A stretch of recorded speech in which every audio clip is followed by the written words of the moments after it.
Welcome back, David. It's great to do an in-person session with you today here in Canberra. We've spent the day here in meetings. We're obviously reeling here in Australia from the recent breach that was Latitude Finance and the unfortunate number of people that are impacted by that. And obviously we recently had the T-Mobile breach in the US as well, which has impacted a lot of people. I just wonder if you could talk a little bit about that monetary impact of those breaches, but probably specifically T-Mobile. Yeah, absolutely. It feels like I brought the rain here to Australia, plus I brought breaches. When I was here last October, we had the Medibank and also Optus breach. I went back to US and then T-Mobile breach. And I came back, and recently there's another breach here in Australia. So I think there's actually multiple impacts to a privacy breach. For one, for the corporation, it's really the impact to the credibility of the organization.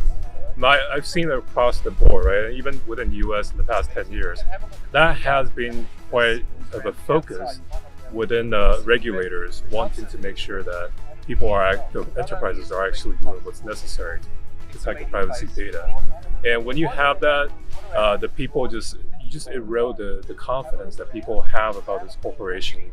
All the marketing dollars spent, all the positive images built about this organization will be eroded or has been eroded simply because of not paying the necessary care on protecting the privacy data. Oh, brilliant. Yeah. So I guess from a credibility impact, that's massive, right? And it's probably really hard to come back from that as well. I mean, we'll talk about the monetary impact later, but what about the impact to the citizens, to the people that are affected? Oh, so, poor people, right? So within the US, there's actually a requirement for any enterprises that actually engage in that has a situation where there are privacy data breach. The enterprise is actually responsible for a 2-year credit monitoring. So why would Congress do something like that? Bottom line is that these people are potentially having their credit score ruined, or potentially that have some sort of adverse financial impact. And that's why there's the necessary policy, the rule to make sure that there's credit monitoring. But at the same time that, people are just feeling like I pay into your services, your organization, and you're not doing your due diligence to help protect you. So I would sense that there's a lot of frustration coming from a citizen perspective. I guess, people just feel like they're really, ripped off by the whole process, right? And even after 2 years, that identity impact can still be significant. So, I mean, organizations always look at the bottom line. What about a monetary impact? Well, monetary impact, so for one, the company would lose the necessary brand value, right? So marketing dollars, that's one.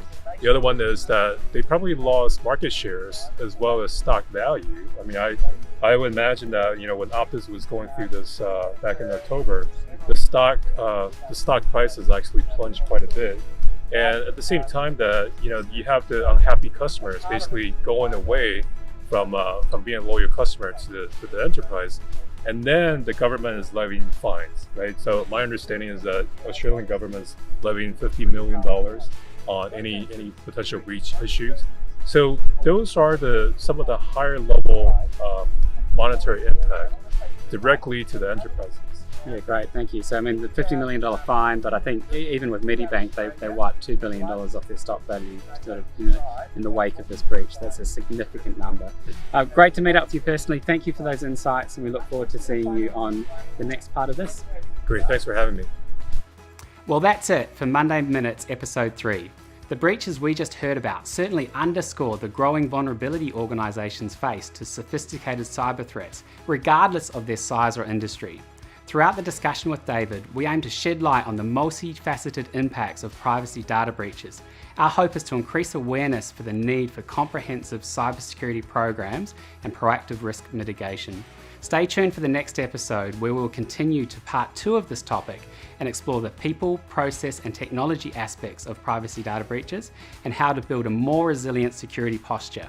If you like what you're seeing, be sure to share it, hit the like button, and we'll catch you in a fortnight.